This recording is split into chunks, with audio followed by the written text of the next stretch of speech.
Hola, ¿qué tal? Muy buenas tardes. Vamos a comenzar la conferencia magistral de la doctora Alda Facio.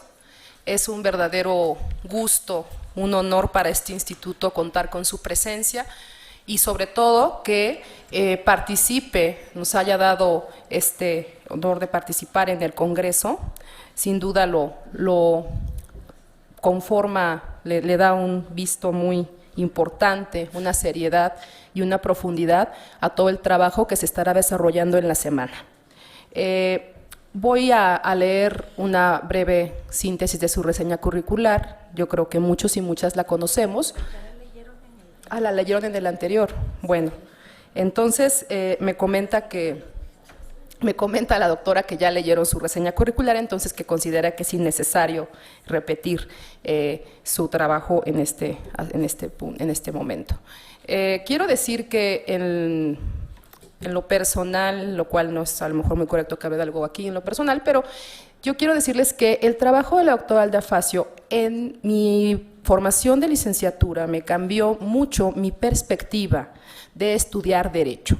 El libro Género y Derecho cambió completamente la forma en la cual yo estuve preparándome en la Facultad de Derecho de la UNAM.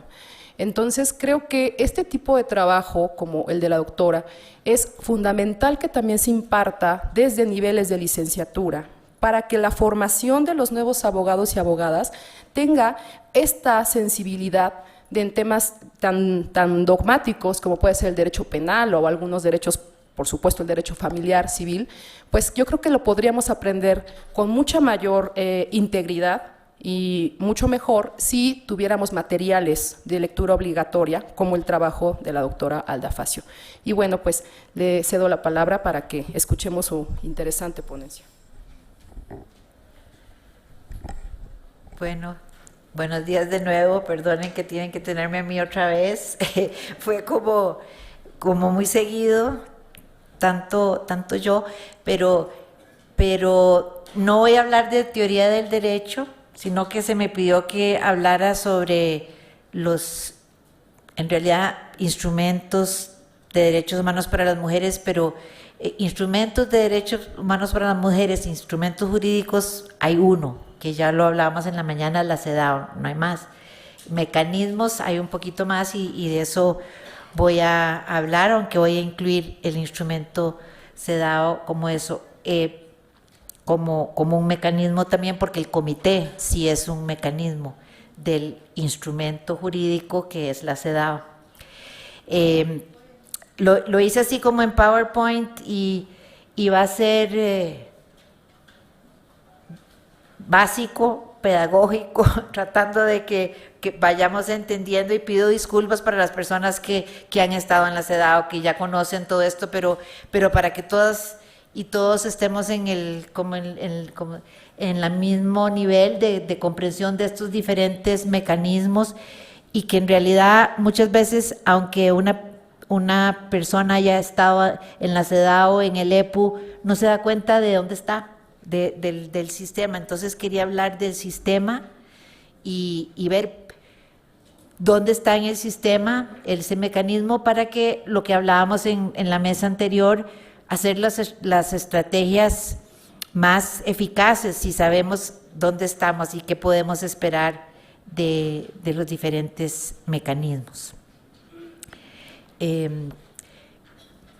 Como les decía, el sistema de derechos humanos de la ONU tiene 3 columnas básicas, importantes, que son el Consejo de Derechos Humanos, que antes se llamaba la Comisión de Derechos Humanos y que se convirtió en consejo, que es como una subida de piso, porque cuando los consejos tienen más poder que las comisiones, entonces ahora el consejo, lo que era antes la comisión, ahora es consejo. Y yo tenía un organigrama, pero no me cupo en la cuestión como para enseñarles que las comisiones están aquí y los consejos están al mismo nivel que la Asamblea General, casi de eso. Entonces, estas 3 columnas son el Consejo de Derechos Humanos, los órganos de tratados, que son los órganos creados por los mismos tratados de derechos humanos, y ahora los vamos a ver cuáles son, y los procedimientos especiales, que también de eso se trata. Yo soy un procedimiento especial, aunque no me crean, parezco un ser humano, pero soy un procedimiento. Y entonces, y ahora vamos a ver qué son estos procedimientos especiales. Entonces, el Consejo de Derechos Humanos, yo no veo ahí, bueno, ustedes van a tener que ver, yo voy a hablar así porque no lo veo. Como les dije, le subieron el piso y está compuesto por 47 estados que se pelean por estar en el Consejo. De los 192 estados miembros de la ONU, se quieren estar ahí porque son los estados miembros del Consejo los que evalúan a todos los estados en el EPU, en la Evaluación Periódica Universal. Entonces, les gusta estar ahí para supuestamente, para poder estar en el Consejo de Derechos Humanos, tenés que mostrar que tenés interés en los derechos humanos como Estado, ¿verdad? El Estado es el que va a estar, no personas, y que estás haciendo todo dentro de tus capacidades como Estado para respetar, proteger y garantizar los derechos humanos.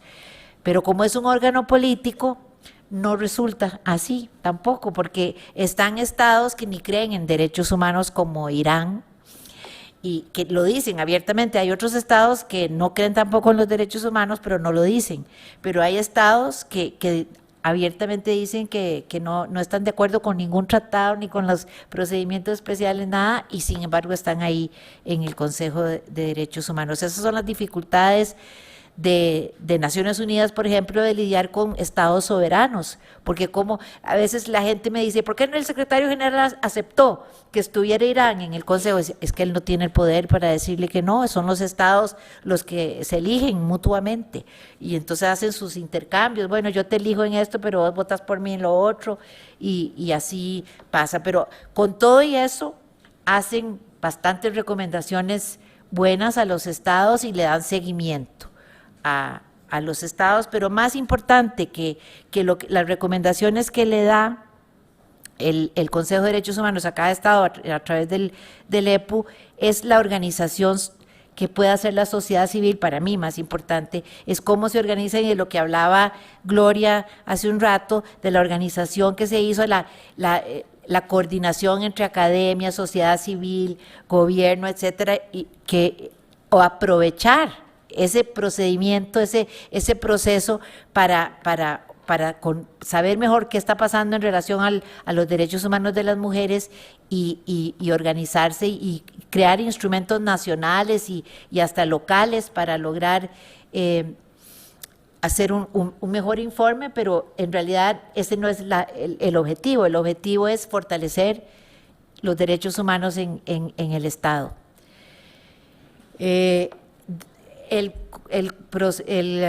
Consejo de Derechos Humanos tiene varios, digamos, asistentes, apoyantes que lo apoyan, y uno de ellos es esta columna, la tercera columna que les decía, que son los procedimientos especiales.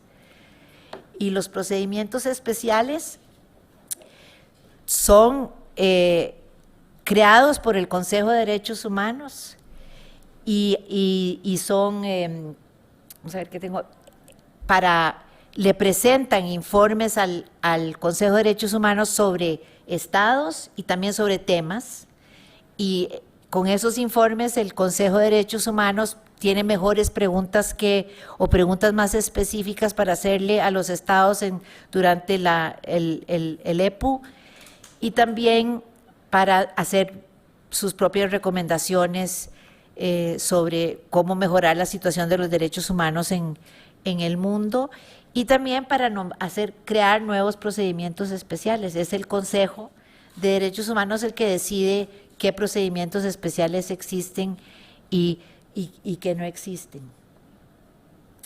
Y todo el tiempo se está haciendo cabildeo de parte de grupos de personas que quieren que haya un relator especial sobre un tema específico. Por ejemplo, hace unos años, creo que hace 2 o 3 años, se creó la Relatoría Especial sobre los Derechos de las Personas con Discapacidad. Entonces, eso fue gracias al lobby que se hizo de los grupos alrededor del mundo que querían una relatoría especial sobre los derechos de las personas con discapacidad. Y todo lo que vamos a ver, hay varios, son 70 y pico de relatores que hay ahora. Y los órganos de tratados son los que crean las convenciones de derechos humanos, que son 8 convenciones principales, y en estos momentos está negociándose otra convención que seguramente al final de este año entrará en vigor, que es la Convención sobre los Derechos de las Personas como yo, viejitas. ¿Cómo se dice las personas de mayor? No, ¿cuál es la palabra elegante? No, es que ya no se usa mayores. No, ahora tiene otro nombre, porque son subterfugios para no decirle una vieja. Pero, bueno, de las personas adultas mayores, es como se dice, adultas mayores. Entonces, pero por el momento están esas, ahora se los voy a enseñar. Estos comités los crea el mismo tratado. Entonces, cuando un Estado ratifica el tratado, está ratificando también la existencia de este comité, de cada uno de los comités que existen para monitorear la implementación de los tratados. Casi no se ve, ¿verdad? Pero son nueve comités que existen ahora que monitorean las 8 convenciones principales de derechos humanos de Naciones Unidas, ¿verdad? Porque hay otros convenciones y tratados de derechos humanos que son como el que se habló hoy en la mañana de la OIT, el convenio 189 sobre los derechos de las trabajadoras del hogar. Hay muchísimos más, pero hay 8 tratados principales que se llaman así de Naciones Unidas, que tienen sus comités. ¿Y por qué hay 8 tratados y 9 comités? Porque la Convención contra la Tortura tiene 2 comités. Entonces, uno que es el Comité contra la Tortura, que se llama así, y el otro comité que se llama Subcomité para la Prevención de la Tortura. Entonces, tiene un trabajo distinto. Uno hace el monitoreo de cómo están implementando los estados la Convención sobre la Tortura, y otro lo que hace es educación, estrategias para evitar que se dé la tortura. Entonces, como verán ahí, en todos esos comités hay uno que es sobre las mujeres, específicamente que trata sobre los derechos de las mujeres, que es la CEDAW, que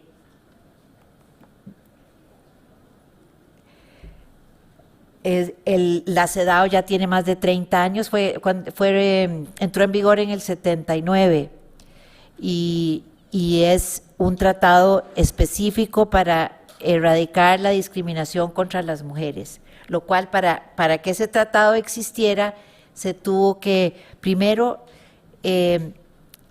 las mujeres hacer lobby con la antigua Comisión de Derechos Humanos y la Comisión de la Condición Jurídica y Social de la Mujer para que redactaran este tratado, y con la conferencia en México se le dio impulso a este tratado, y entonces es el único comité específico sobre los derechos de las mujeres.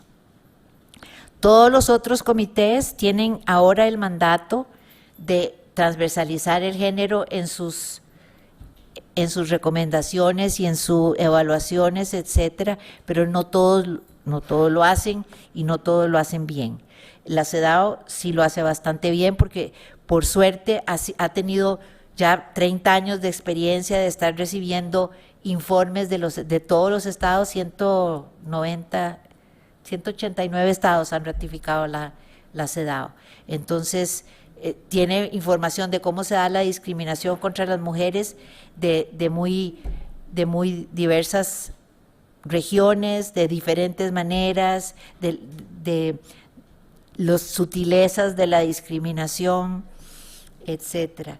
Y todavía tiene, y para aquellos que no saben de la historia de los derechos humanos de las mujeres, la CEDAW, yo les digo que tiene más de 30 años, pero las mujeres tenemos solo 22 o 20, ¿cuándo? Del 93, sí, 23 años, cumplimos ahora en junio de ser seres humanas, porque no fue hasta la Conferencia Mundial de Viena que se declaró que los derechos de las mujeres eran derechos humanos. Entonces, a mí siempre me dicen, pero no existía la CEDAW. Sí, existía la CEDAW antes de Viena, pero la CEDAW no era considerada un tratado de derechos humanos. No estaba, si yo hubiera hecho esta lista de tratados de derechos humanos antes de Viena, no pondría la CEDAW ahí, porque no estaba dentro del sistema de derechos humanos, no era considerado ni un órgano ni un mecanismo de derechos humanos, era considerado un mecanismo para el avance de las mujeres, ni siquiera de derechos, para el avance de las mujeres, porque las mujeres había que avanzarlas, ¿verdad? Porque era un problema de las mujeres, que no un problema de las estructuras de la sociedad y del Estado, sino un problema que las mujeres no estudiaban suficiente, que las mujeres no se atrevían a hablar, que las mujeres no, el problema era como de las mujeres. Tan era así que entonces la Secretaría de la CEDAW no era el Centro de Derechos Humanos de Naciones Unidas como era para los otros tratados, sino que era la División para el Adelanto de la Mujer de Naciones Unidas, que estuvo en Viena y después se pasó a Nueva York. Entonces la CEDAW estaba en Nueva York y los otros tratados en Ginebra. Entonces había como ahí sí que había una fragmentación, porque por lo que hablaba la CEDAW de una manera y los otros tratados de otra manera. Y no fue hasta el 2008 que la CEDAW, vean que en el 93 se declaró que éramos humanas, y en el 2008 se pasó la CEDAW a formar parte del sistema de derechos humanos de Naciones Unidas. Entonces ahora es parte, ya no se cuestiona si son derechos, si es derechos humanos, etcétera, pero no crean que con eso ya se ganó, porque hay gente dentro de Naciones Unidas que está tratando de, como les decía antes, de eliminar los comités, empezando por eliminar el de la CEDAW, porque que eso lo puede ver el Comité de Derechos Humanos, ¿no ven? Porque si somos humanas, porque queremos tener nuestro propio tratado, si el Tratado de Derechos Humanos puede ver, si son tan humanas, pues conténtense con un tratado. Y esa es la dificultad de poder explicar que a pesar de que queremos que todos los otros comités vean cómo se discriminan las mujeres en sus diferentes temas, necesitamos un espacio solo para mujeres, solo donde se hable de las mujeres, porque si no se empieza a invisibilizar a las mujeres y cuando vemos es que estamos desaparecidas otra vez. Pero ver esto es bien difícil y no sé cómo hacer para que podamos entender que las mujeres no somos un sector de la humanidad, sino que somos la mitad de la humanidad. O sea, no es que estamos tomándolo todo, como me dijo la embajadora de Egipto, pero ustedes lo quieren todo. Le digo, no, queremos la mitad, ¿verdad?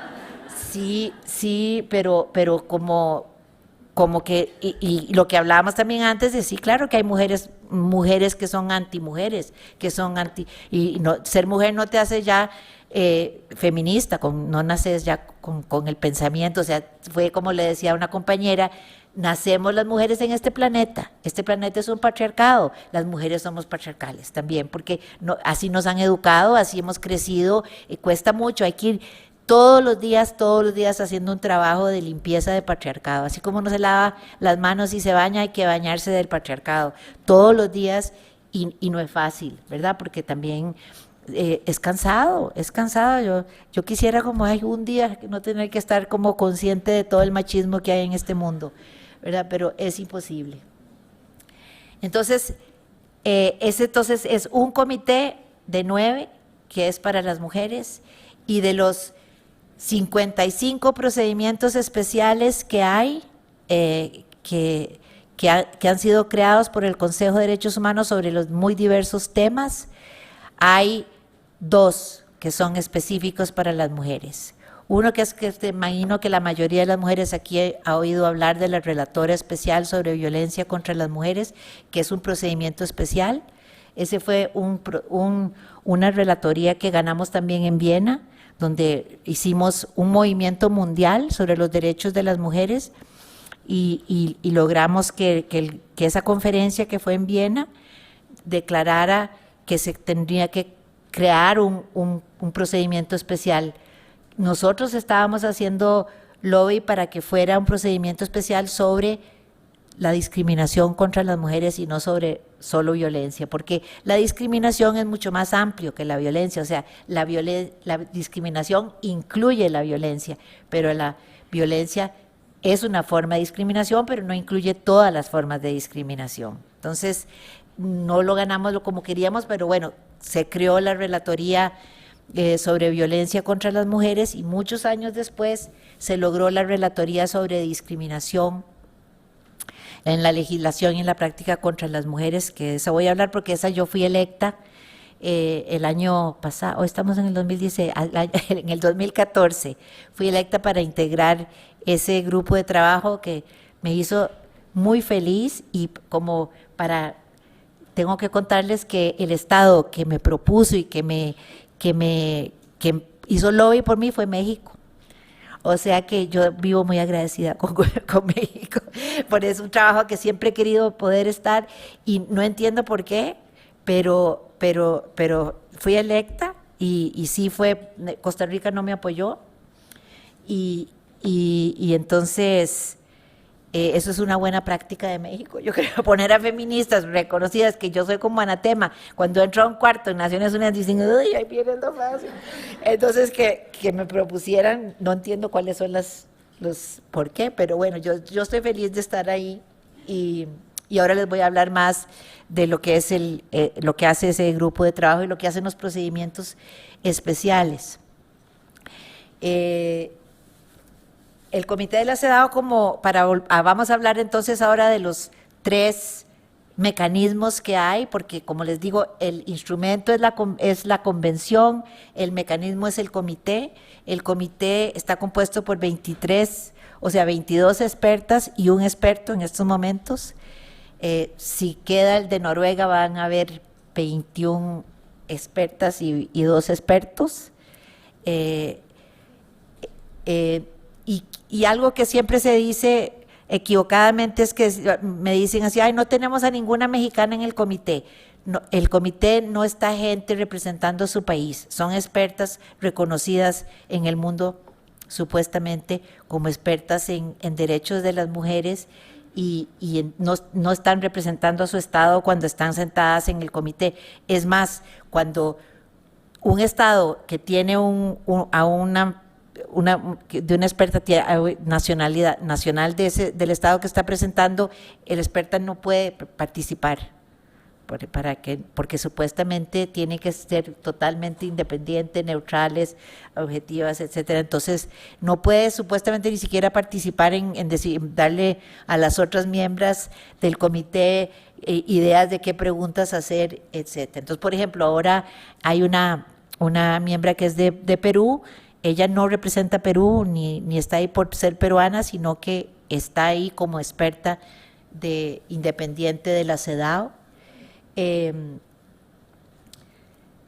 Y como les decía, hace muchos años que se está reuniendo, ahora se reúne 3 veces al año porque muchísimos estados han ratificado la CEDAW, es uno de los instrumentos más ratificados del mundo, el más ratificado todavía es el de los derechos de los niños y las niñas.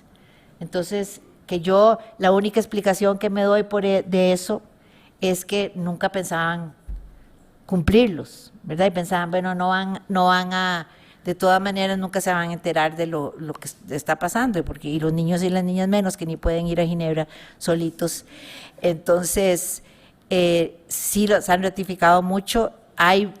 La CEDAW es el tratado con más reservas de los estados. O sea, que las reservas quiere decir que aceptan el articulado, aceptan las obligaciones, pero no en ciertos temas. Entonces, no en este tema, no en el otro.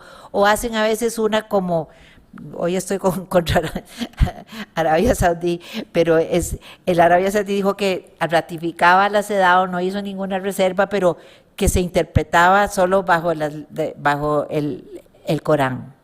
Entonces, lo que choque con el Corán no cumple. Entonces, de nuevo, se decía, pero ¿por qué entonces lo aceptaron? ¿Por qué el secretario general no le dijo, bueno, pues no aceptamos esa como declaración, se llama una declaración al ratificar? Pero bueno, también en la otra cara de la moneda es que si por lo menos están dentro de los países que han ratificado CEDAW, tienen algunas obligaciones, ¿verdad? Algo tendrán que hacer para mostrar que están haciéndole la vida un poquito mejor a las mujeres. Se reúnen 3 veces al año, ahora solo en Ginebra, que para nosotros de este continente nos queda más difícil, porque entonces antes viajar a Nueva York era más fácil, ahora viajar a Ginebra, que es 1000 veces más caro que Nueva York, y el pasaje también es más caro, pero por lo menos están todos los tratados, todos los comités están en un mismo lugar, y entonces se pueden comunicar y decir, bueno, nosotros estamos viendo esto así, ¿cómo lo están viendo ustedes? Porque hay cuestiones que son de todas las, como les hablaba antes sobre la tortura o por ejemplo el aborto, que ya el Comité de Derechos Humanos se está pronunciando cada vez que viene un país, se pronuncia sobre el aborto, también se pronuncia el Comité de los Derechos Económicos, Sociales y Culturales también. Entonces se reúnen una vez al año los presidentes de los órganos de tratado para tratar de armonizar las recomendaciones que hacen, porque si no sería muy difícil que el mismo Estado, un comité le recomienda una cosa y otro comité le recomienda lo opuesto, ¿verdad? Entonces, como para tratar de que estén más en sintonía.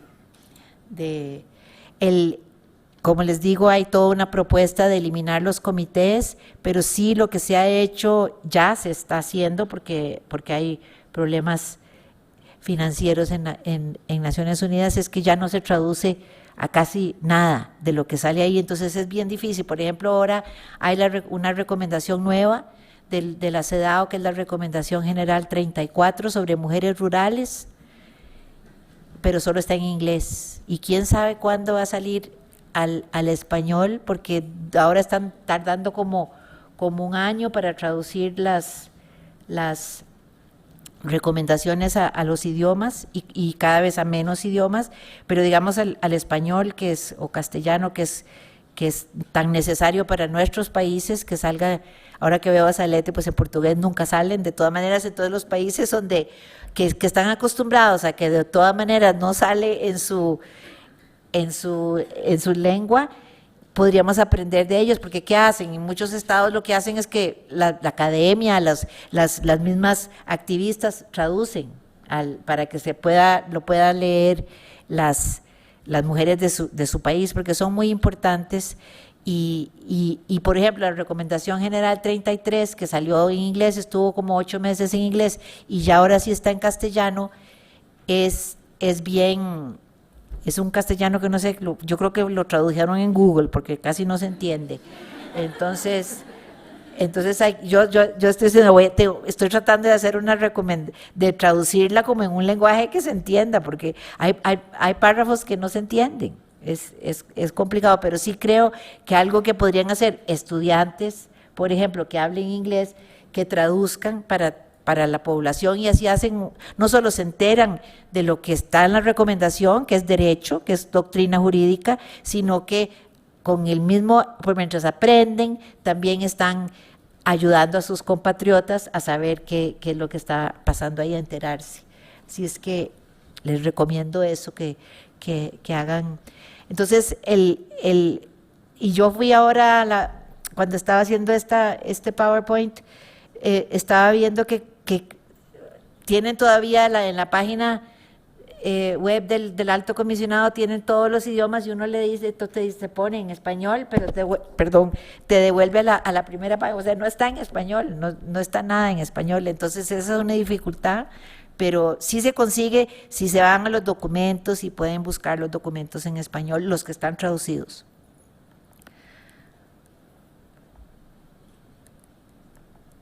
O sea, entonces, y los mecanismos de estos que les recuerdo, el comité es uno de 3 mecanismos que hay para las mujeres, ve los exámenes, ¿verdad? Hacen lo que se llaman observaciones finales, que se llaman así para confundirlo uno más, porque lo que son recomendaciones a los estados, pero cada tiene sus nombres diferentes, y elaboran recomendaciones generales, que es lo que les estaba hablando ahora de la recomendación general 34.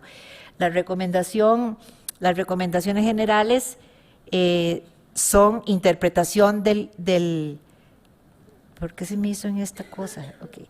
Las recomendaciones generales son interpretación del tratado hecho por el mismo comité para facilitarle a los estados qué significa este artículo o expandir la base en la que está el tratado.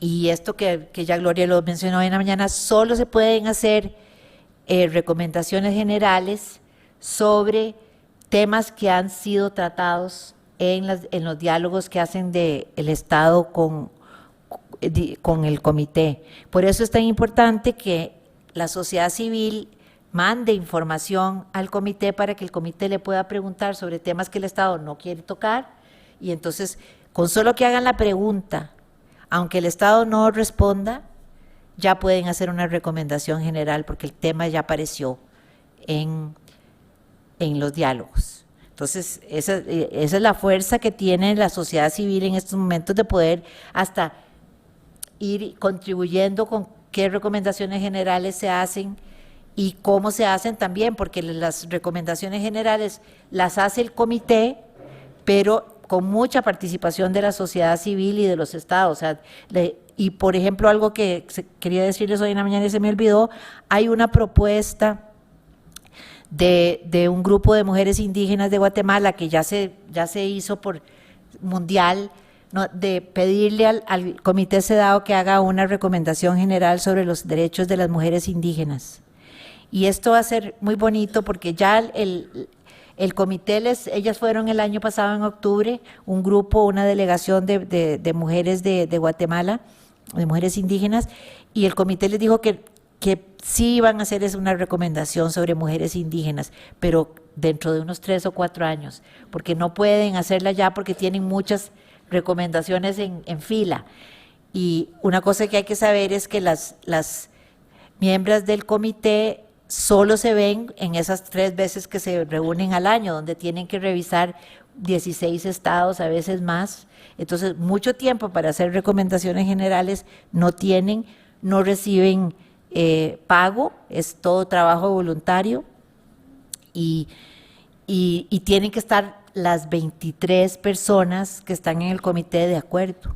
O sea que eso se hace más difícil porque la CEDAW es uno de los comités más amplios que hay, con más personas, y entonces para lograr que todas estén de acuerdo con un tema es bien complicado. La recomendación general 28, por ejemplo, que habla sobre las obligaciones del Estado y que habla de a quiénes incluye, qué personas son las que habla de discriminación. Cuando dice discriminación contra la mujer, dice que esta mujer, la CEDAW aplica a mujeres, a mujeres trans, a personas intersex y a lesbianas, que muchas veces, pues, eso no tenía que decirlo porque las lesbianas somos mujeres, ¿verdad? No somos de otro sexo o género, pero bueno, se decía ahí entonces que incluye, y lo dice, y entonces por supuesto imagínense que había una gran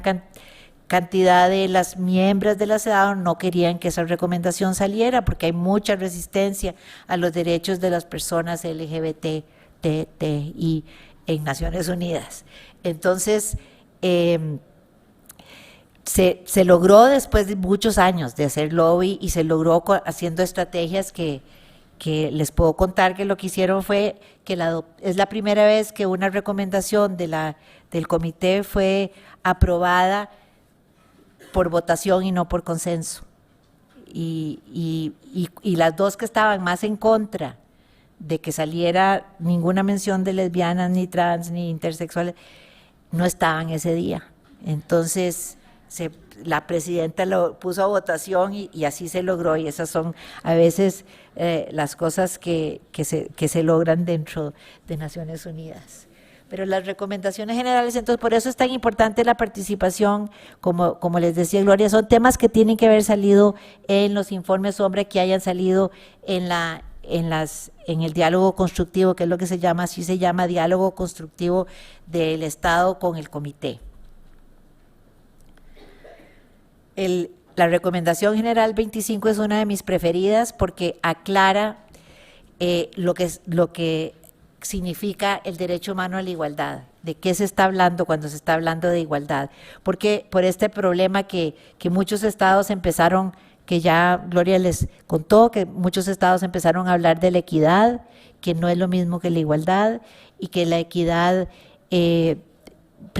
fue así, todos los estados estamos haciendo este programa de equidad, estamos haciendo esto de equidad, y el comité siempre decía, pues muy bien que hagan programas de equidad, pero no están cumpliendo con la igualdad.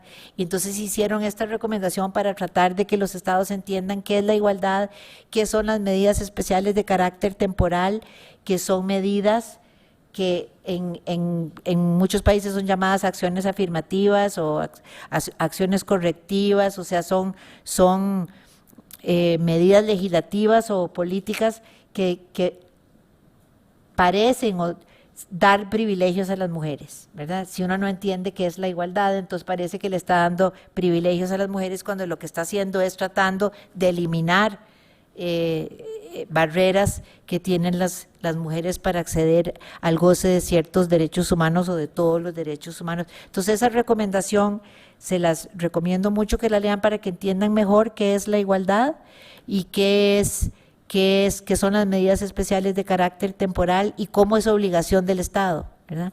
O sea, son medidas obligatorias para el Estado. No puede un Estado decir, no, es que para nosotros medidas especiales o acciones afirmativas son contrarias a la Constitución. Entonces no debieron haber ratificado la CEDAW. Sí, es así. Y esto me recuerda una cosa, que cuando un Estado va a defender su posición ante cualquiera de los comités, ahora se ha puesto de moda que después de que llevan a 70 personas, como hizo México, o a 30, como hizo Costa Rica ahora recientemente, que presentó el informe ante el Comité de Derechos Humanos, que sí, que ellos van, pero no tienen que cumplir con las recomendaciones. Entonces yo creo que la sociedad civil tiene que decir, bueno, entonces no vayan, porque es muy caro llevar a 70 personas a Ginebra, a que estén ahí 2 o 3 días o 4, pagándoles de los impuestos del Estado, ¿verdad? Para que estén ahí, y después entonces todo lo que diga el comité no vale, yo solo no me interesa lo que digo, entonces ¿qué fue? ¿Para qué fue? Es una forma de fraude, de defraudación del fisco aquí, si usted ir a pasear a Ginebra. Entonces eso es importante y les recomiendo, porque las recomendaciones generales, si se brinca uno toda la parte donde habla de qué hicieron y qué no hicieron, si empiezan a hablar de doctrina, es bien importante entender esta, por ejemplo, que habla de lo que es la igualdad y las medidas especiales de carácter temporal, pero todas las como la 19 en adelante son doctrina. La 19 habla de la violencia contra las mujeres como una forma de discriminación. Es la primera vez que en Derecho Internacional de los Derechos Humanos se habla de violencia contra las mujeres como una forma de discriminación y por ende prohibida por todos los tratados internacionales de derechos humanos, que todos prohíben la discriminación. Y como veremos más adelante también, la discriminación y el derecho a la igualdad es de jus cogens. O sea que no puede un Estado, aunque no haya ratificado la CEDAW, no puede decir, pero en este Estado sí permitimos la discriminación. Entonces, esa recomendación general 19 que habla de la violencia, ahora está siendo updated. ¿Cómo se dice updated? Actualizada, sí, perdón, actualizada porque sí han salido tantas nuevas formas de violencia contra las mujeres, porque somos bien creativos los seres humanos en inventar formas de tortura y formas de violencia que cada vez más sofisticadas, más difíciles de probar, etcétera. Somos maravillosos en eso, y entonces están actualizando, y por eso es que no pueden hacer la indígena. Por ejemplo, están haciendo una recomendación, el update de la Recomendación General 19, para ponerla más al día de lo que, en el lenguaje que se habla ahora, y las formas de violencia, pero también están haciendo una sobre la mujer y el cambio climático, que me parece importantísima para que veamos que sí tiene que ver con las mujeres todo, ¿verdad? Todo tiene que ver con las mujeres, porque somos la mitad de la población del mundo, pero cuando yo estuve en visita oficial en Perú el año pasado, hablamos por ejemplo, de cómo se estaba discriminando a las mujeres en el área de permitir la minería. La minería afecta a las mujeres de manera distinta que a los hombres, y entonces estábamos dando nuestra versión de cómo tenían que cuidar, que no se discriminara a las mujeres, que la forma de cuidar es que no se permitan las minerías. Pero entonces el ministro de Energía y Minas estaba furioso y nos dijo: pero esto no tiene nada que ver con mujeres, ustedes están saliendo de su mandato, ¿verdad? Porque aquí eso lo permitiríamos de otro relator especial, pero no de la mujer, que no tiene nada que ver. Ustedes hablen de las mujeres.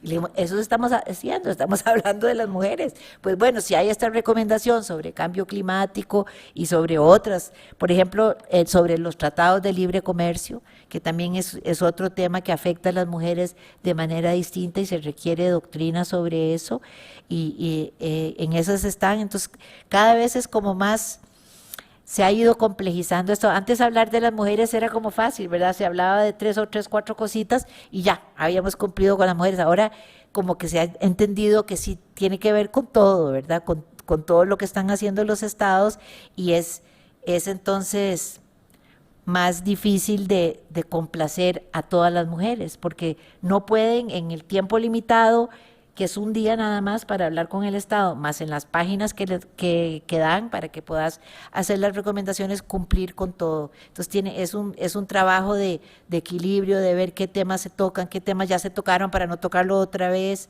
y como no tenemos memoria histórica y cada vez se va nada más a lo que dijo, esta vez, y no vemos que ya esas recomendaciones se habían dado y que siguen vigentes, no están, que ya no tenemos que verlas. Pero viera que la misma sociedad civil me dicen eso. Yo a veces digo: pero no conocen las recomendaciones que les dio el comité la vez pasada, no la anterior, sino 2 veces anteriores. No, esas ya no cuentan.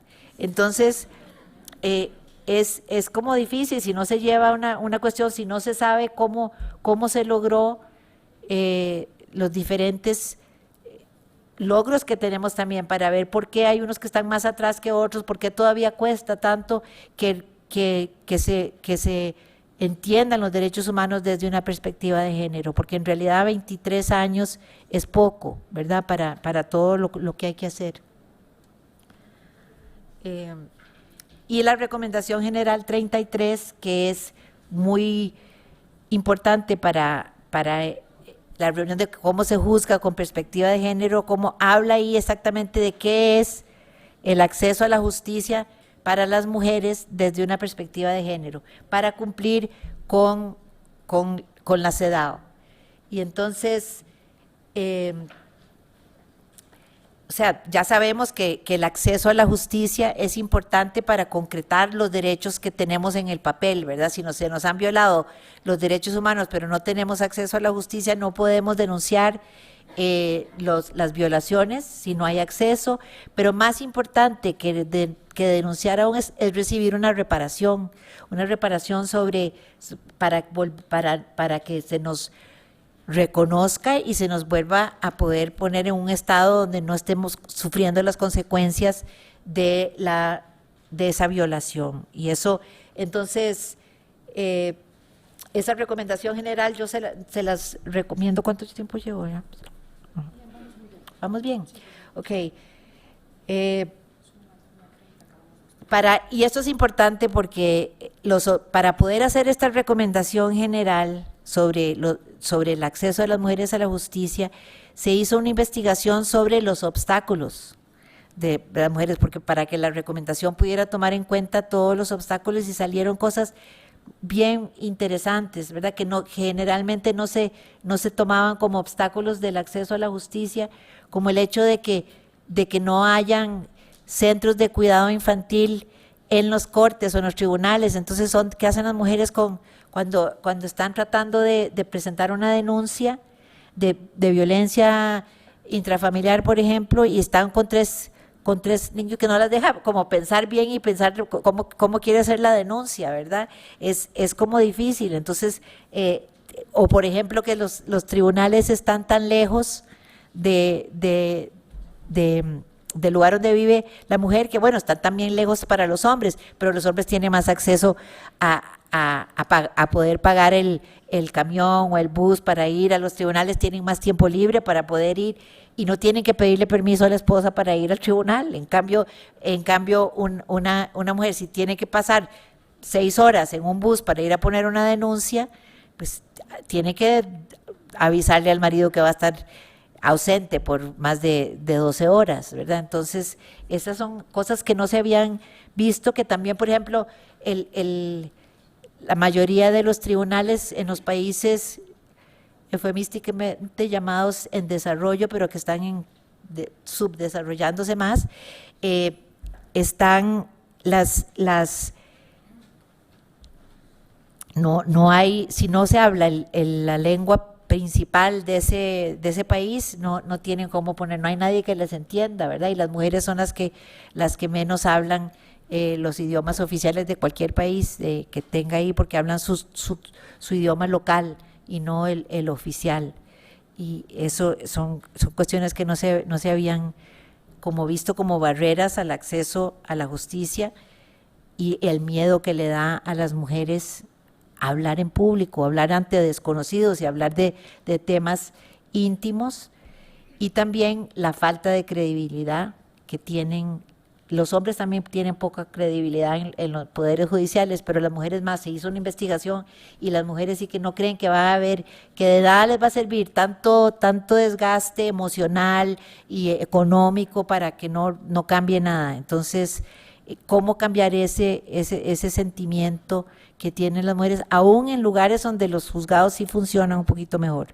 O sea, hay lugares donde no funcionan del todo, pero aún donde funcionan mejor, las mujeres no creen en ellos, porque sí, porque el derecho todavía es muy androcéntrico, porque no le cree a las mujeres, porque tiene que hablar de una cierta manera, porque existe estudios que demuestran, y en este estudio que duró como 2 años, se vio que la palabra de la mujer es menos creída, y se pudo probar. O sea, una mujer llega y dice una cosa y no le creen. Traiga pruebas, como que un hombre llega y dice, me robaron la bicicleta, y no le dicen, bueno, tráigame prueba de la bicicleta, tráigame prueba de eso, de una vez le aceptan la denuncia. Pero una mujer tiene que probarlo casi todo con documentos, etcétera, y eso se vio. Y entonces en esta recomendación general se toman en cuenta todas esas barreras para hacer una recomendación de cómo tiene que ser, qué tiene que cambiar en el derecho y en el derecho y en los poderes judiciales para poder que puedan las mujeres acceder a ellos.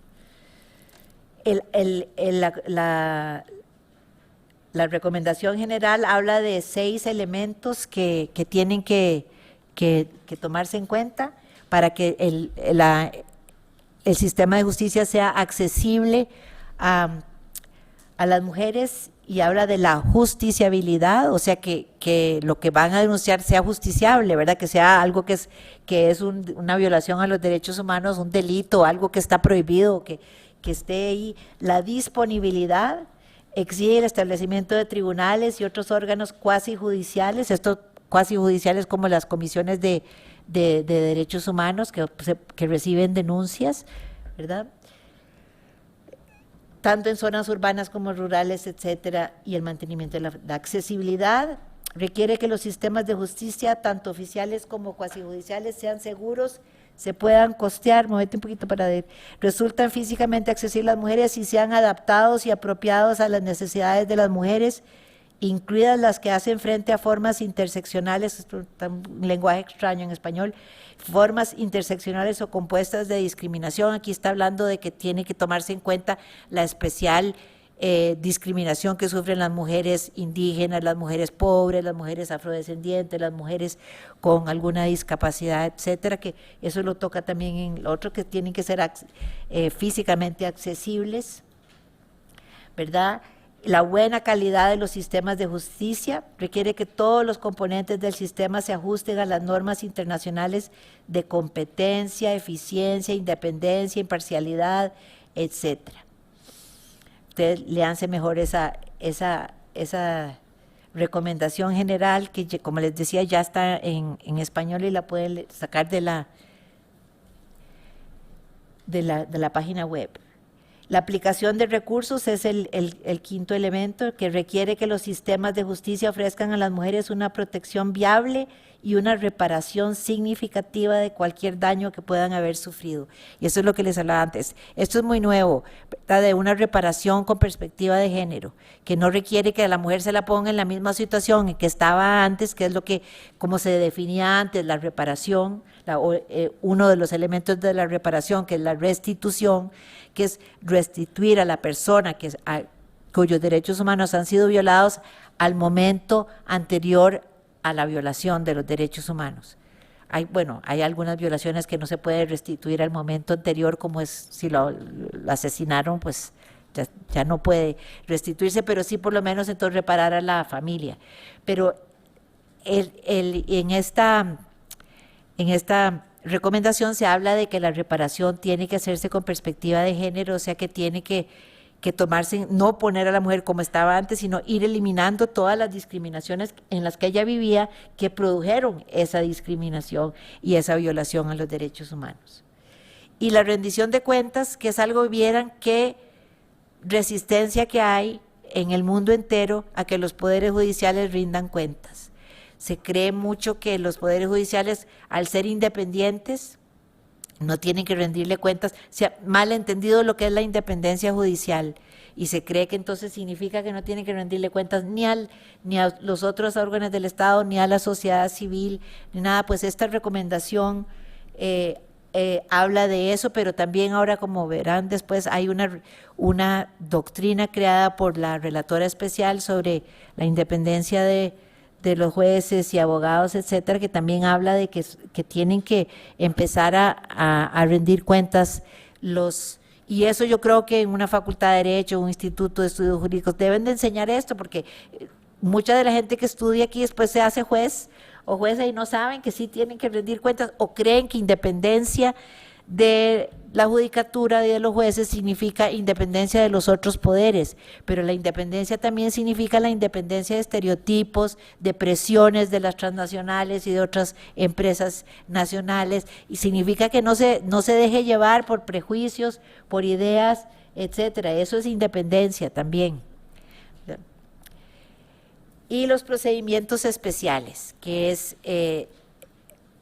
bueno, yo doy un curso sobre la CEDAW, en mi curso en Toronto es de 6 semanas, de 9 a 6 de la tarde, todos los días, hablando de la CEDAW. Así es que imagínense que les hice un resumen, muy resumen, de lo que es, porque se le puede sacar tanto el jugo a la CEDAW, viendo artículo por artículo, se puede ver el contexto en que se da en las diferentes partes del mundo, cómo se da, por ejemplo, la mutilación genital femenina, que se cree que solo sucede en África, ¿verdad? Y que es un problema de gente incivilizada, etcétera, cuando la mutilación genital femenina, como está definida, es una práctica que se está haciendo más y más en Estados Unidos, en Inglaterra, en Francia, etcétera, que no se llama mutilación genital femenina porque se llama cirugía estética, pero es lo mismo, es cortar una parte del clítoris para que sea más estético, para que sea más aceptable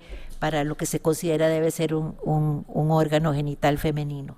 Y entonces esas son las cosas que una visión más internacional te da para que veas que no solo hay que pensar en los países donde africanos, que los pobres siempre los estamos poniendo como ejemplos de prácticas nocivas, cuando prácticas nocivas contra la salud de las mujeres, tal vez hasta hay más en Occidente que en los países más pobres. Los procedimientos especiales pues son entonces estos procedimientos que crea el Consejo de Derechos Humanos que se llaman relatorías especiales o relatores independientes o grupos de trabajo, que es como el que estoy yo, el grupo de trabajo sobre la cuestión de la discriminación contra la mujer en la ley y en la práctica. Y como ven aquí una foto, es uno de los grupos de trabajo sobre la cuestión de los derechos humanos y las empresas transnacionales. Entonces son 5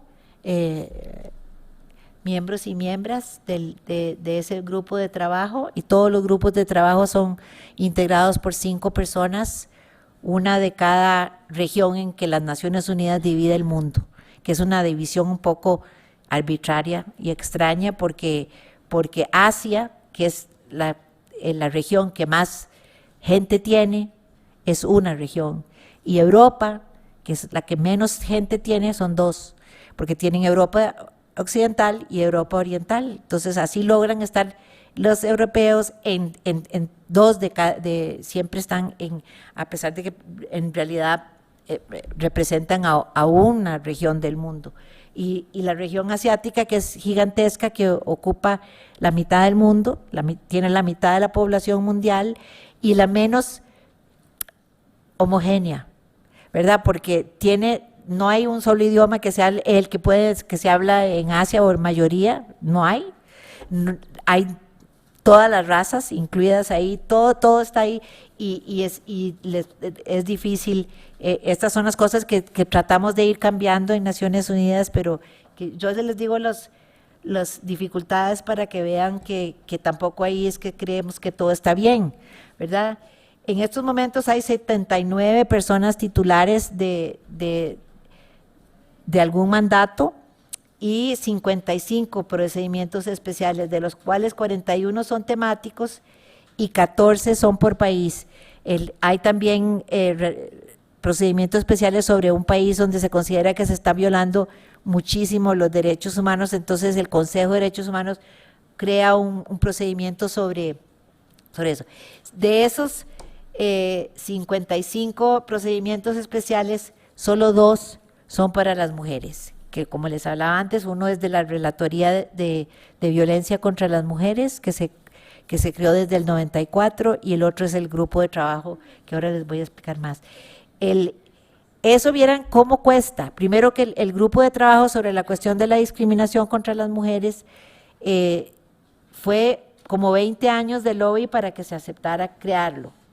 Y ahora que está creado, y que ahora en junio se cumplen los 6 años de haber sido creados, hay todo un movimiento para decir ya no hay necesidad del procedimiento especial o sea que ya un año más y se acaba el procedimiento especial sobre discriminación, porque son demasiado. Tener 2 es demasiado, dicen los estados, ya que salen caro y no podemos tener. ¿Por qué sale caro? No porque nos paguen, porque tampoco nos pagan y es mucho trabajo sin pago, pero porque hay que traducir lo que hacemos a todos los idiomas, y eso es carísimo. Entonces si quieren reducir la cantidad de procedimientos especiales, pero vean que el dinero que se le daba a los procedimientos especiales cuando solo eran 15 es el mismo que tiene ahora con 77. O sea, entonces imagínense lo poco que se puede hacer con un presupuesto así. Por eso es que una de las estrategias que hablábamos en la mañana, la importancia de ver también los presupuestos, porque es muy fácil para un Estado crear comisión de esto, comisión del otro, ¿verdad? Y después no darle nada del presupuesto. Entonces, ¿cómo van a hacer el trabajo? Si es imposible hacerlo. Entonces, la Relatora Especial sobre Violencia contra la Mujer es la más antigua de estos procedimientos especiales, que se creó en el 94. Han habido varias relatoras especiales. La actual es Dubravka Simonovic, que ella fue miembro del Comité CEDAW, lo cual me alegra muchísimo porque tal vez va a tener más conocimiento de todo lo que es la CEDAW y llevarlo al tema de la violencia contra las mujeres. Tengo esperanzas de que sea algo bueno, que se pueda trabajar más. Y el otro es el grupo de trabajo sobre la creación de derechos humanos, larguísimo, que fue creado en el 2010 y se conformó en el 2011. El grupo hace visitas a país y presenta un informe sobre el país al Consejo de Derechos Humanos. Hacemos 3 visitas al año y hacemos un informe anual sobre un tema que fija el estándar, ¿verdad? Sobre un tema, el año antepasado fue sobre la participación política. Entonces decimos, ¿qué son los estándares mínimos que tiene que cumplir un Estado en relación a la participación política? El año pasado fue sobre la familia, que el derecho a familia, y este año va a ser terrible porque seguro nos van a echar del Consejo, porque es sobre la salud de las mujeres, y claro, en la salud de las mujeres hay que hablar del aborto, hay que hablar de la anticoncepción, que es prohibida en muchos estados, etcétera. Entonces vamos a ver cómo nos va con eso, pero esas son la fijación de los estándares. Hacemos investigaciones, ¿verdad?, de estudios temáticos. Como les decía, contribuimos a la creación de doctrina y hacemos cabildeo. Y ahora después, hablando del de nosotros en especial, para confundir las cosas, ¿verdad?, tiene diferentes nombres. Hay unos que se llaman expertos independientes, otros se llaman relatores especiales, otros se llaman relatores independientes y otros se llaman grupos de trabajo, pero es lo mismo, estamos bajo la misma oficina y hacemos el mismo trabajo, solo que con diferentes nombres para que la gente se confunda. Entonces ya les había hablado de mandatos temáticos y mandatos por país.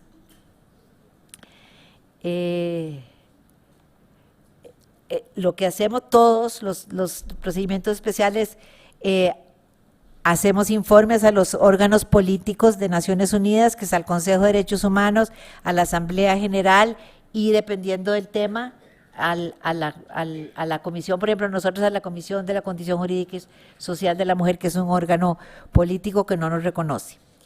Entonces, hacemos visitas a países, recibimos comunicaciones que ya estamos empezando a recibir por comunicaciones de México, lo cual me tiene muy alegre porque recibimos una comunicación de que ha violado un derecho o que se está por violar un derecho y podemos intervenir, y hemos hecho intervenciones que hemos tenido éxito. Por ejemplo, en una mujer que iba a ser lapidada en el Yemen, logramos salvarle la vida, o sea, que no se pudiera lapidar. Logramos también que no se constituyeran cortes de la Sharia en Inglaterra, que se iban a hacer porque no pensaban que era discriminatorio contra las mujeres poner estas cortes. Y hacemos concienciación y creación de redes, etcétera, en esto. O sea, informamos al Consejo de Derechos Humanos, a la Asamblea General, sobre los derechos humanos y los cambios conceptuales. Y esto es importante porque aquí es lo que les hablaba antes y no voy a entrar mucho en eso, pero, por ejemplo, lo que les hablaba en la mañana del relator especial sobre tortura, al hacer su informe al Consejo de Derechos Humanos sobre la tortura contra mujeres y población LGBT, hace toda una conceptualización de qué significa tortura en diferentes campos. Y aquí, en ese informe, que lo pueden leer y sí está en español, habla de tortura y malos tratos a mujeres, niñas y personas LGBTI privadas de libertad, trata de mujeres y niñas, tortura y malos tratos de mujeres, niñas y personas LGBTI en entornos sanitarios, violación y violencia sexual, violencia doméstica, prácticas nocivas y acceso a la justicia y medidas de reparación. Todos estos que ven ahí, él las considera formas de tortura. Entonces, ¿y por qué esto es importante? Si ya están prohibidas en diferentes convenciones, están prohibidas, el que sea ahora considerado una forma de tortura como estándar internacional del derecho internacional de los derechos humanos, pasa a ser de jus cogens. O sea, ya no puede un Estado decir, no, es que para mí la violación sexual no es tan importante como no sé qué, como malos tratos, etcétera, por parte de la policía o algo así. Está al nivel de la tortura y por ende está al nivel de Jus Cogens, que es muy importante, y esto es un avance que no lo vamos a ver inmediatamente, ¿verdad? También eso tienen que entender, que los avances conceptuales toman su tiempo, ¿verdad? Vean que si nos ponemos a pensar hace 30 años cómo se concebía la participación política de las mujeres y cómo se concibe ahora, es la misma CEDAW. No ha cambiado, es cómo se concibe esa participación y cómo tiene que ser, que sí, cada vez se ha ido mejorando y mejorando más.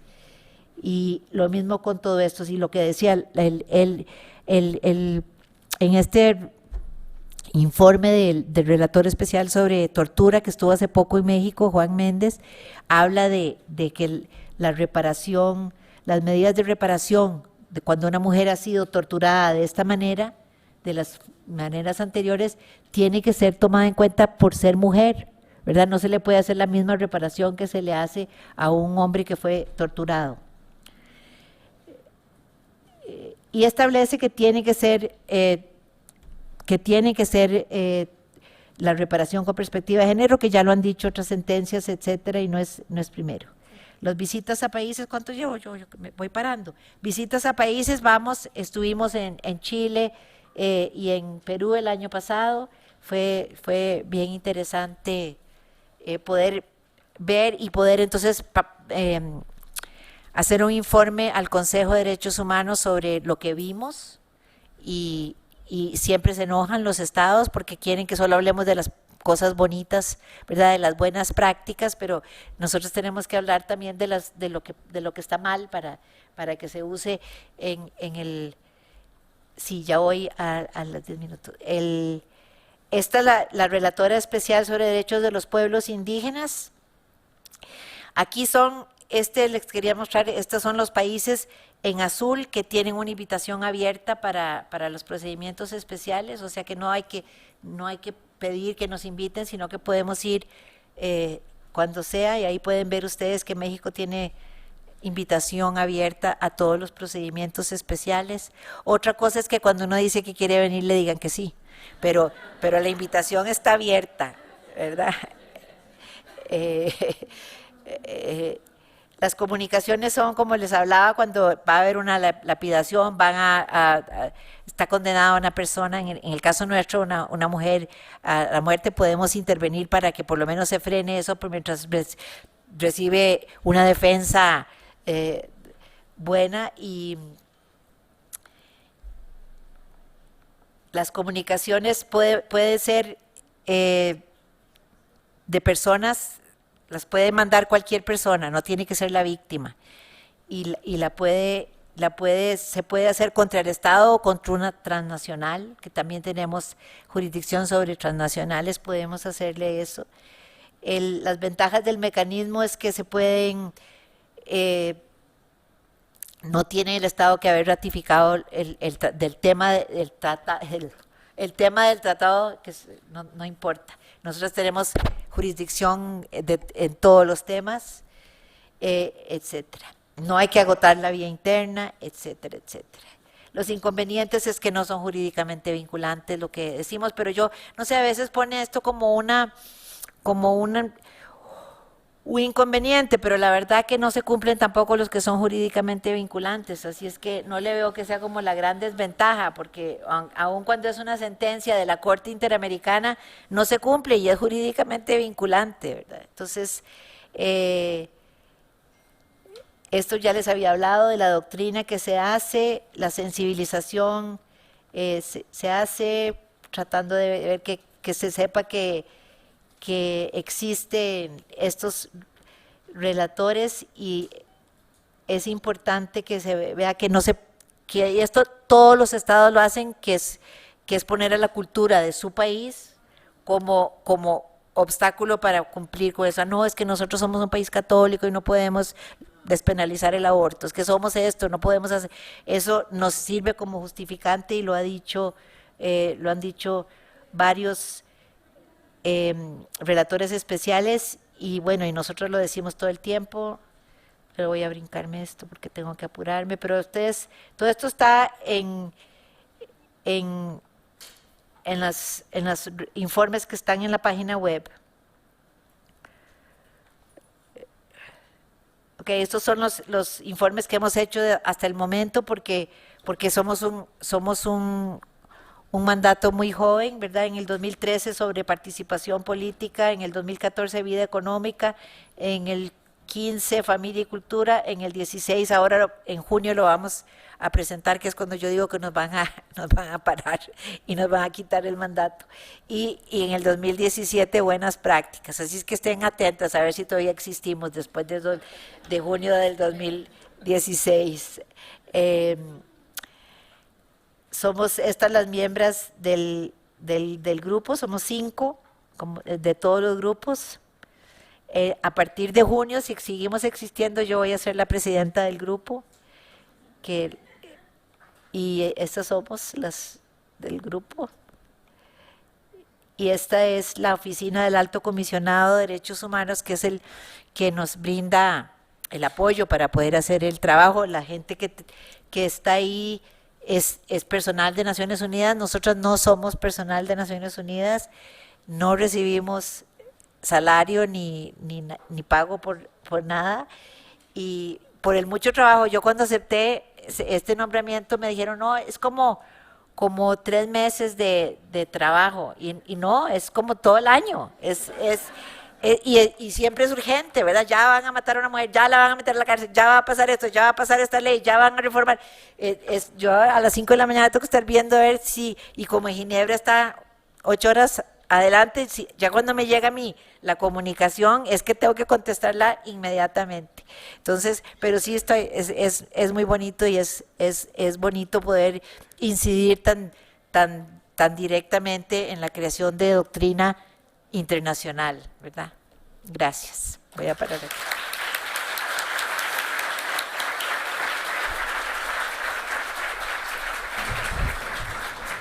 Bueno, pues creo que todos tenemos mucho que aprender de estos temas de la CEDAW, que parecen interminables, de la profundidad que tienen, la complejidad, y considerar que es un instrumento que apenas con 23 años, evidentemente, pues está caminando en su aplicación, y poco a poco es irlo comprendiendo, ¿no? Es muy complicado, es una deuda que tiene el sistema de derechos humanos con los temas de los derechos de las mujeres. Bueno, pues vamos a pasar a las preguntas. Hay muchas preguntas muy interesantes, o todas por supuesto, pero voy a tratar de dividirlas para que, como por temas, unas se refieren exclusivamente a aplicación de la CEDAW y comités, otras son de opiniones un poco más generales, y otras, bueno, que tienen que ver en cómo los estados están comprometidos con estos temas, ¿sí? Desde el punto de vista, Laura Acosta Pérez pregunta, desde el punto de vista sociológico, ¿cómo contribuye la jurisprudencia de la Corte Interamericana de Derechos Humanos en la interpretación del derecho a la vida? Y en otra opinión que no trae nombre, dice, la discriminación y las violencias contra las mujeres son conceptos sinalagmáticos, son las dos caras de la misma moneda. La desigualdad y la violencia y maltrato, la violencia es exclusión y discriminación. Percibo que hay que separar que se han separado los conceptos y temáticas para despolitizar las luchas y desmovilizar el activismo jurídico. ¿Cuál es su opinión en este grupito de preguntas? ¿Quiere que se la dé por grupo para que la vaya contestando? Y luego, o todas juntas, media hora. O todas juntas se las dio. ¿Todas juntas? Muy bien. De acuerdo. ¿Cuál es la buena práctica promovida por un Estado en Latinoamérica para fortalecer el acceso a la justicia que considera usted más importante? Esta es de Amparo Lozano. Quienes violan los derechos de un Estado por medio de sus agentes, y en algunos casos particulares que actúan al amparo del Estado, o un Estado por medio de sus funcionarios llamados agentes. Esa, bueno, lo pone como con pregunta. Laura Costa Pérez. ¿Cómo facilitar la implementación de los tratados internacionales con los limitados recursos económicos y la falta de seguimiento en los proyectos? Y vinculadas con el tema concreto de la CEDAW, dice, para el comité de la CEDAW, ¿cuáles son los temas de mayor preocupación sobre las mujeres defensoras de derechos humanos? Pregunta Claudia Ordóñez. Otra pregunta, ¿cuál es el procedimiento para la petición de que el grupo de trabajo sobre la discriminación contra la mujer en la legislación y en la práctica visite un país? ¿Dónde se consigue el informe sobre los derechos políticos de la mujer? Pregunta la doctora Gloria Ramírez. Otra pregunta, ¿qué tanto han cambiado los expertos, las expertas en los comités sobre las mujeres los últimos años? Los últimos años, pregunta Graciela Vega. Y Paloma Ferrara pregunta, ¿cómo se puede acceder a las investigaciones que se hicieron para emitir la Recomendación General 33? ¿Dónde? Y finalmente, en los comités de la CEDAW se habla de los otros instrumentos internacionales que hacen aterrizaje en la CEDAW en cada región o país. En el caso de la Convención de Estambul, por ejemplo, en una región europea, ¿cómo se vinculan entre ellos? Pregunta, Raquel me parece que se llama. Serían esas las preguntas, doctora. Como usted considere, como le parezca mejor estar.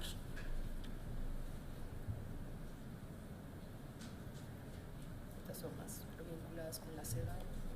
Sí, bueno, digamos como la de la CEDAW, porque en la Corte Interamericana ni hablé de eso.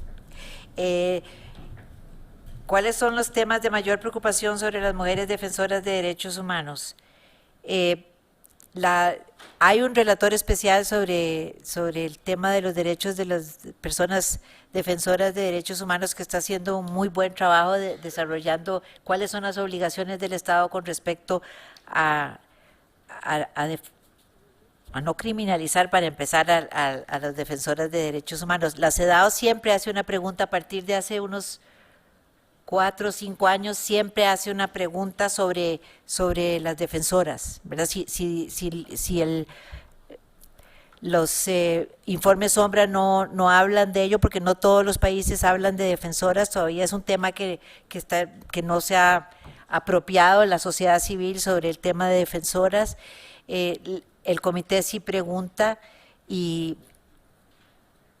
lo que muchas veces refiere a los informes del relator o antes relatora sobre los defensores de derechos humanos y la declaración de los derechos humanos, o sea, que declaración de defensoras, de defensores de derechos humanos, y la resolución sobre defensoras de derechos humanos que se dio el año antepasado.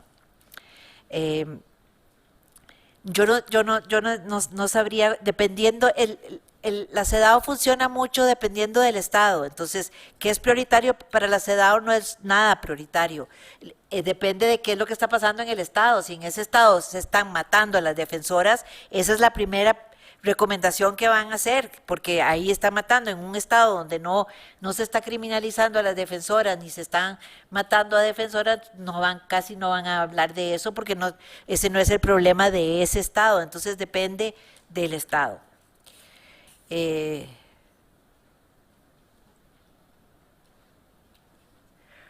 ¿Cuál es el procedimiento para pedir que el grupo de trabajo venga en visita oficial a un país? No hay un procedimiento, eso se hace viendo a ver qué estados tienen invitación o qué estados presentan una invitación concreta que quieren, o que es un estado que no ha sido visitado por una relatora del tema parecido, o que haya tocado el tema, como tratar de que no se junten en un solo estado todos los relatores vayan, porque por ejemplo como Honduras, como está la situación en Honduras, todos queremos ir a Honduras, ¿verdad? Y presentar entonces dicen no pueden, porque tienen que, o sea, violaciones se siguen dando en otros estados y hay que, o sea, pedimos permiso y no siempre nos lo dan, o sea, que entonces, por ejemplo, hemos tratado de ir a muchos países africanos y no nos dan permiso de ir, entonces, aunque estaba así como que se ve que está la invitación, pero dice, pero este año no, el año entrante, otro país que nos tiene invitación abierta, pero que nunca es el año corriente que se puede, es Pakistán y Bangladesh. Nos dicen, sí, pero vengan el año entrante. El año entrante les hacemos la pregunta, no vengan el año entrante porque este año es elecciones, este año está pasando esto, acaba de pasar un huracán, no pueden. Entonces, es bien difícil conseguir. El año pasado solo fuimos a 2 países porque no conseguimos permiso de ningún otro estado. Entonces, es ahí, pero la sociedad civil no puede invitar a un procedimiento especial a una visita oficial. Sí puede invitarnos a una visita no oficial, que es bien parecida a la oficial, solo que no tiene que ser con el permiso del Estado. Entonces podemos ir, podemos hacer un informe de lo que vemos, de lo que vimos, pero no es un informe oficial, es un informe, digamos, de opinión, no se toma tan en serio como un informe oficial de un procedimiento especial.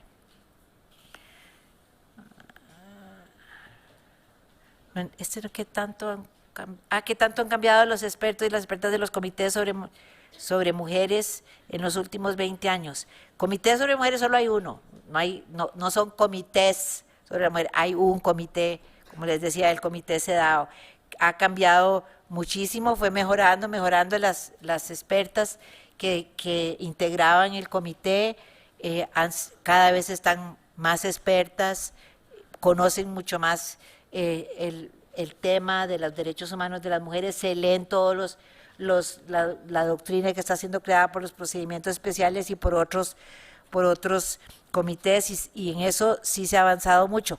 Hay algunas, digamos, espías, diría yo, o enemigos dentro del comité que entran ahí, que más bien frenan, pero que son todavía minoría, ¿verdad? Y no han logrado frenar a la mayoría, que son mujeres feministas muy comprometidas, pero muy comprometidas.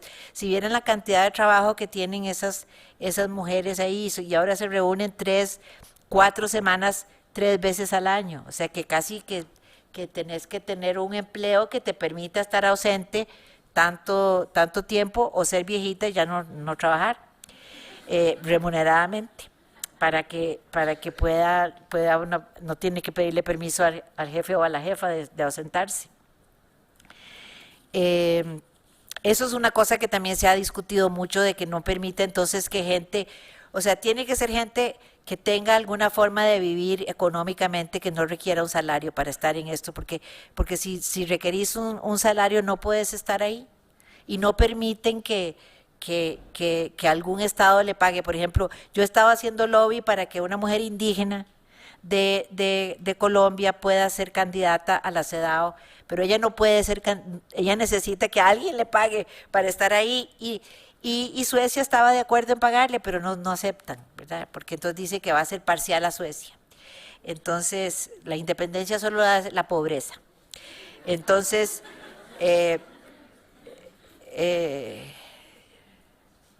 se puede acceder a las investigaciones. En la página web de la CEDAW hay unas cosas que se llaman el día de discusión general, y el día de discusión general ustedes pueden pinchar ahí y ven todos los informes que se presentaron para lograr hacer la recomendación. Ahí hay muchísimo, y participan cada vez más de gente de todas partes del mundo para dar su opinión sobre cómo tendría que ser el acceso a la justicia, en este caso el acceso a la justicia. En cuanto a las mujeres rurales también fue bien interesante. Todo en la página web. La mayoría de cosas están en inglés, como les decía, eso sí. Yo pienso que para trabajar a nivel internacional de derechos humanos hay que saber inglés. Es como discriminatorio y triste y me da cólera, pero así es, ¿verdad? Porque, por ejemplo, todas las personas asiáticas, que son la mitad de la humanidad, lo hacen en inglés, ¿sí? Saben que sus idiomas no están en Naciones Unidas, y se han acostumbrado a trabajar, y trabajan mucho y utilizan mucho y participan mucho. Es que nosotros estamos acostumbradas a que todo nos lo den en español también, y así debería ser. No es que estoy diciendo que no debería, pero ante la pobreza de Naciones Unidas, pues vamos a tener que tratar de ver cómo hacemos para aprender inglés y todo, o de verdad conseguir que las que saben inglés y están estudiando puedan traducir al español otras. Pero sí hay mucha información en la página web. También había una pregunta que vi por ahí de Gloria, esos informes que les marqué ahí ya están en la página web de nosotros. Tenemos una página del grupo de trabajo sobre la cuestión de la discriminación contra la mujer y están ahí esos informes, y también están los informes que son súper interesantes que nosotros utilizamos para hacer el informe, ¿verdad? Entonces, análisis que nos mandaron profesoras de todas partes del mundo, gente académica, muy buenos informes y muy buenos estudios que les pueden servir. De nuevo, casi todos están en inglés. Esto ya está. ¿Cuáles son las?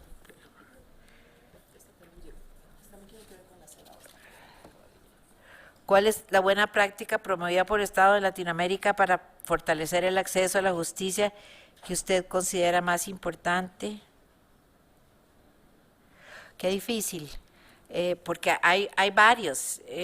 En la mayoría de los poderes judiciales de América Latina ahora existe una comisión de género, una división de género, un comité de género, se llama de muy diferentes maneras, o oficina de género, que tiene diferentes funciones dependiendo del país, pero que han hecho cosas muy buenas, ¿verdad? Como informar a la ciudadanía de cuáles son sus derechos y dónde poder poner denuncias, capacitar a jueces y juezas para que entiendan mejor, por ejemplo, que sepan la CEDAW. Una investigación que hicimos hace muchos años, pero que no ha cambiado muchísimo, es que solo como el 3% de los jueces de América Latina conocían la CEDAW, habían oído hablar. Eso ha aumentado un poco con todas las capacitaciones, pero sigue siendo muy bajo. Entonces, esto ya que existan oficinas de los derechos de las mujeres o oficinas de género en los poderes judiciales, a mí me parece una muy buena práctica, que hagan, como les decía, en diferentes países tienen diferentes posibilidades, dependiendo también de cuántos recursos tengan y cuánta voluntad de verdad cambiar tengan los poderes judiciales y cuánto poder tenga la encargada de esa oficina, porque a veces la encargada de esa oficina es una persona con mucho poder. Por ejemplo, en Costa Rica es la presidenta de la Corte Suprema de Justicia, que es feminista. Entonces, hemos tenido grandes avances porque ella es la que manda. Y, por ejemplo, hizo unos tribunales especiales para violencia contra las mujeres, con centros de cuidado infantil para que la mujer pueda dejar sus niños ahí. El problema con eso es que solo hay uno en todo el país, entonces es en San José, ¿verdad? Entonces lo otro de tener que viajar, pero bueno, algo es algo. En Guatemala también tienen tribunales de violencia. En algunos países han puesto busitos, ya no solo para mujeres, pero que impacta a las mujeres mucho más, que son busitos que van a las comunidades recibiendo denuncias, ¿verdad? Eso lo hace también la Comisión de Derechos Humanos, pero el Poder Judicial también lo está haciendo, donde se puede recibir denuncias, yendo el sistema judicial más bien a los pueblos, en lugar de que la gente del pueblo tenga que venir al sistema judicial. Hay también un gran avance en cuanto a la cantidad de mujeres de juezas, que aunque se diga que eso no garantiza que va a estar la justicia mejor para las mujeres, vieran que sí, de los estudios que se han hecho, entre más mujeres hay en los tribunales, más acceso hay para las mujeres. Eso, aunque individualmente cada jueza no necesariamente tiene sensibilidad al género, el número de mujeres en el Poder Judicial sí mejora la situación de las mujeres. Y por ejemplo, el empezar a incluir la paridad también dentro de los poderes judiciales es algo importante. Es algo que, por ejemplo, recomienda el relator sobre tortura dice que una de las maneras de mejorar la reparación a las víctimas es que haya más mujeres juezas, que haya más mujeres que entiendan, o que hayan hombres sensibles al género, pero dice, ¿por qué no siguen una buena práctica de los tribunales internacionales? Que no sé cuál práctica la estaba viendo, pero está en la ley por lo menos, que tienen que tener un número similar de mujeres juezas y de hombres jueces. Eso lo logramos en la Corte Penal Internacional, que sí tiene que tener por estatuto, tiene que tener mitad hombres y mitad, bueno, mitad no porque es 1+1, pero mitad y mitad, y uno o del otro. Deberían de buscar un juez intersex para que quede bien. ¿Ya? Y así, pero bueno, la Corte Interamericana no tiene un equilibrio de género, ni tampoco la Corte de Justicia, pero se habla, es que tienen que ver que también las cosas a veces duran muchísimo. Antes hablar de paridad en el Poder Judicial era como, ¿cómo? Eso no se puede meter, eso es afectar la independencia judicial. Entonces decimos, no, cuando la paridad no afecta la independencia judicial, la forma en que ver que haya mujeres juezas, una cantidad semejante, no afecta, pero ahí se va avanzando en esos.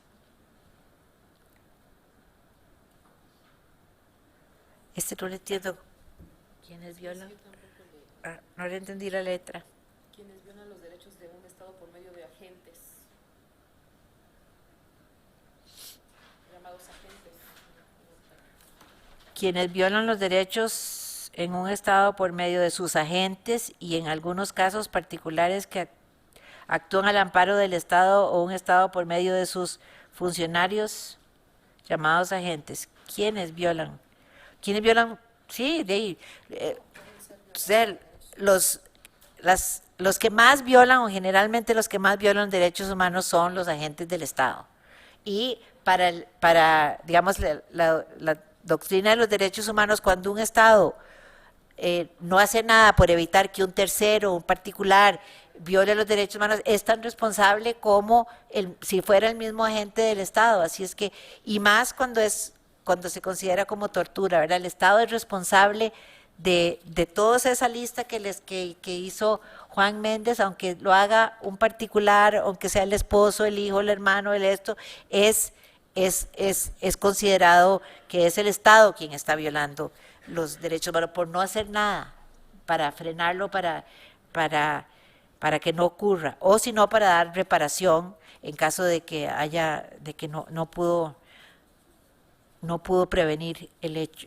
No se puede prevenir siempre, ¿verdad? Toda violación a los derechos humanos es imposible que un Estado pueda decir que ya no, aquí se va a prevenir completamente, pero tiene que demostrar que ha hecho todo lo posible por prevenirlo, y generalmente no lo han hecho, ¿verdad? No han hecho todo lo que se pueda. Estas otras. La discriminación y las violencias contra las mujeres son conceptos sinalagmáticos, son las dos caras de la misma moneda. La desigualdad es violencia y maltrato, la violencia es exclusión y discriminación. Percibo que se han separado los conceptos y temáticas para despolitizar las luchas y desmovilizar el activismo jurídico. ¿Cuál es su opinión? Bueno, es que hay que entender que aquí de nuevo son las dos cosas.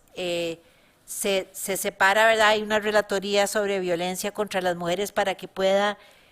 No significa que la violencia contra las mujeres no sea una forma de discriminación, porque ya el comité lo dijo en la Recomendación General 19.